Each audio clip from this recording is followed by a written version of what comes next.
We are back. We're back. Welcome, Kim Harkness, our Senior Director of Marketing, to help with this conclusion. It's sad. I'm a little sad that it's we're finishing up this summer series highlighting a really, really cool program, the Founder Scholarship Fund. We were just catching up, and Kim, first, welcome to the pod. Thanks for having me. It's good to be here. Welcome to Stories from the River, a show in which we go behind the scenes at Broad River Retail. You are like a platinum member on this podcast. Yeah, right. This is the third time, fourth time? Third time's charm is what they say. All right, well, welcome back. Thanks. Welcome back. Thanks. It is great to be here with you today to really just put a bow and close out one of our first summer series, which really focused on our Founder Scholarship Fund. What'd you think about it? It was incredible. I really enjoyed the series, number one.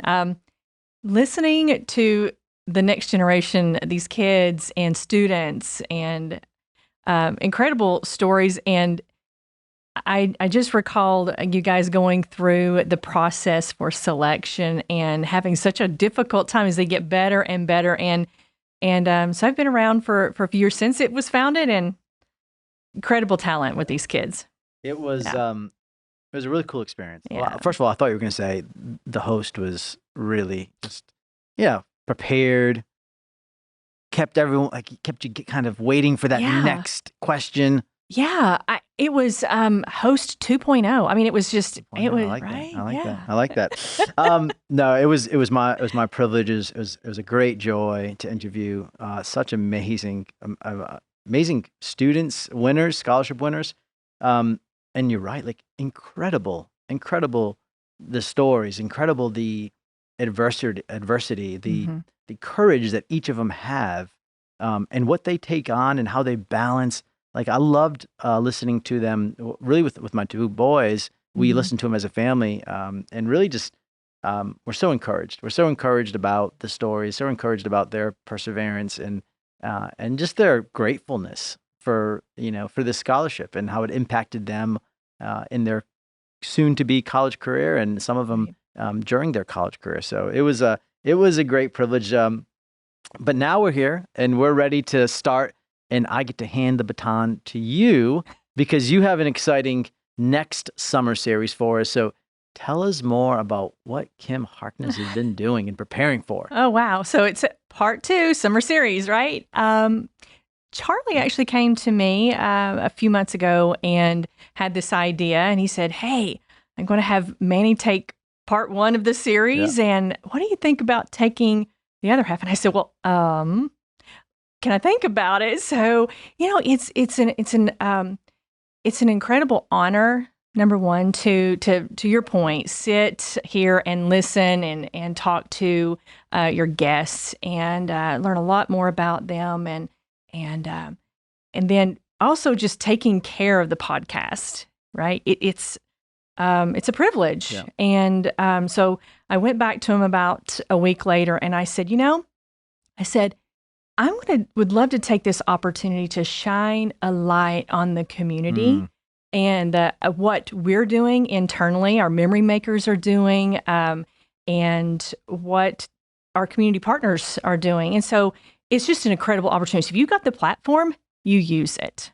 You got to use it. I love it. Well, I'm excited for you. I'm excited to listen to these next several episodes. We're going to talk a little bit more about them and give our listeners here a little bit of a sneak peek on what those episodes might have, who you're going to be bringing on. But what an important part of our memory maker experience. What an important part of our culture. It's a privilege to kind of give back, and it's important to give back in the communities in which we do business, right? So our purpose statement is furnishing life's best memories, and we get the privilege and joy to do that in our communities with these community partners. So with that, tell us a little bit about, like, who do you have on the list? If you can share here to our listeners, who are we going to hear from? Yeah, I'll give you a little peek behind the curtain. So this is the fun part. We're going to listen to St. Jude. I'm bringing in one of our partners from St. Jude Children's Research Hospital. And that is just incredibly near and dear to my heart. And we'll talk a little bit about that as we get into the podcast here. Beds for Kids. We've got Laura Evans from Beds for Kids coming on. And so she's the executive director there, which you serve on the board there. Right. So you know her very well. That's going to be fun. Looking for Operation Sandwich. So that's internally. Internal. And they serve Roof Above in our Charlotte area.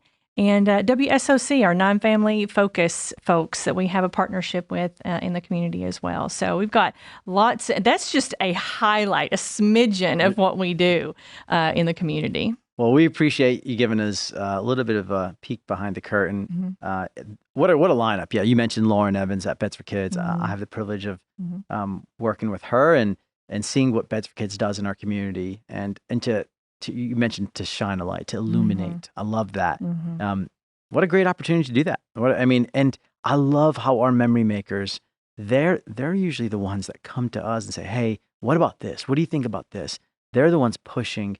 And I love that. I love that. I love seeing our retail performance folks in Fort Mill. And I'm sure you'll talk about this. It could be on their day off. It could be on before they go to their shift. Yeah, sometimes it is. A lot of times it is. And they're there making sandwiches. And listeners, you're gonna hear more about what that is. Also, like for our village here, our listeners, how they might be able to participate and come alongside, because it does take the village. It takes a village to make it all happen. Yeah, it sure the need does. is there, and the need is not going to get any smaller. The needs continue to grow, and our people step up. Our memory makers are so responsive, and it's just a joy to watch it and be able to be a part of that. It sure is. And so what a valuable time this summer as everyone's hopefully taking some time with each other, with their families. I think it's a great time for us to spend 20, 30 minutes and listen to some of these stories of great local nonprofits here in the Carolinas that are doing some amazing things. And so, Kim, thank you so much for having this this idea, for signing up for it. I know it's going to be great. Yeah. But I wouldn't be host 2.0 without having some questions for you. So, all right. So the listeners want. Let's team up. Yeah. So let's go. So think about some of we like saying memorable moments, right? Right. So what are some memorable moments that you've had with our community partners? What can you tell us about that? So there's a few of those. I'm going to share two. Love it. Okay. So the first one is when I joined Broad River 6 years ago. I know. It seems like a lifetime ago, right? What did we do before Kim Harkness? Right. What? Yeah, I bring a lot of entertainment, don't I? A lot of entertainment value. I remember walking in the door on day one, and you were there. Charlie was there, and we were talking about Beds for Kids day one. Day one, I was like, oh my gosh, how important. A lot of times, day one, you're filling out paperwork, you're getting, acclimated to your surroundings. Yeah. And the importance from day one to talk about Beds for Kids and how that program, it was a highlight. It was a highlight from day one, and it has carried through the years. So that's number one. Number two, one of the most memorable and impactful times that I've had is going to Memphis and visiting St. Jude Children's Research Hospital, right? And we went there for a partner summit back in April. And what I was able to witness was just unbelievable, that you see the donation dollars come through, you see the efforts that are made all year, the runs and walks and the donations. But what you don't see is sometimes the impact. And I remember walking into the St. Jude Hospital, and they had just opened up. They've had a lot of things that were shut down to the public because of the COVID protocols. And they had just opened this beautiful new research wing. And we walked up the stairs, and you could literally see the scientists, the doctors, the scientists working to cure cancer, literally curing cancer right there for these children. And the impact, you're just like, okay, I'm sold. I mean, there is just like none other. It was an immediate impact that I'll always remember. Thank you for sharing those. Great memories, great memories. Being able to visit the facility in Memphis where it all started there. What a privilege to do that. It was a privilege. Yeah, I'm so glad you were able to do that. And yeah, day ones, we like to think that day ones around here are memorable and important. And so I'm glad that that's what stood out to you that first day is because in, in your role, leadership, and from what you oversee, of course, with community, it is important. It's very, very important. And it's what we constantly hear when we sit and we'll do our surveys to our memory makers. It's always so rewarding to hear them talk about how next year they want to do more. I will tell you, Manny, it's incredible. I will say I can probably tell you on average I get at least one per week coming through the community outreach from our memory makers with another opportunity that outside of the partners that we already have. So it's always in addition to, and not that it is not that they're giving up one for the other. It is they're doing this on top of. So that, they are going to Beds for Kids to donate their time and their hours. And then they want to work with the Alzheimer's Association. They want to work with home transitions. And, it's incredible the ask that, that they're always give with a giving heart. It always is inspiring. It's beautiful. We get to work alongside some amazing memory makers. Yes, we do. Super thankful for that. Kim, you just, as you were talking about the community partners and how they reach out, we have a lot of community partners that listen to the pod here. And so maybe they're like, oh, okay, so how do I get connected with Kim and her amazing team to potentially be a future community partner? What advice would you give them? So I would just say, just reach out to community@shopashley.com. And, there's always those giving opportunities, and we're always looking for areas where we can give back, where it makes sense. We want to furnish last best memories, and gosh darn it, we can do it. That's we right. got the heart for it. Okay. Sure do. So now you're preparing for this summer series part 2. Part 2. So what's the training look like? What's the question? Like, do you have a tablet? Like, give me some of the readiness. So you're getting ready to kick this off. Well, how's that been? It's intensive training. This. You've already gone through the intensive training program, I right? sent my notes to you. I mean, I typed them up. Yeah, it's all there.